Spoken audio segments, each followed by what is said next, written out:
এখানে একটা টেবিল আছে, চেয়ার কয়েকটা আছে, এগুলোর মধ্যে হালকা পাতলা নাস্তা খাইলে হ্যাঁ এখানেই খাইবো আর কি। আর এমনি যে ভাতখানা 3 বেলা আপনার খাউনটা ওইটা হচ্ছে এক্সট্রা ক্যান্টিন আছে বুঝছেন, হ্যাঁ ক্যান্টিন আছে এক্সট্রা ক্যান্টিনে আপনার। হ্যাঁ কি বলেন? ভাত পাওয়া লাগতো না, এই বাংলাদেশের কোনো খাবার পাইবেন না, শুধু চাইনিজ।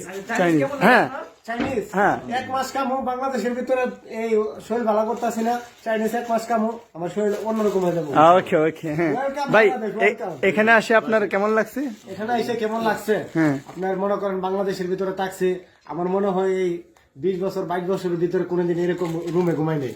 এই একটা রুম বর্তমানে দেখতাছি, এতদিন তো বই পাইছি রাশিয়া রাশিয়া কি মন জানে কি মন জানে, আইসা বলতাছি এই রাশিয়ার ভিতরে যদি 40 বছর থাকি আমি থাকতে রাজি। Okay okay thank you thank you.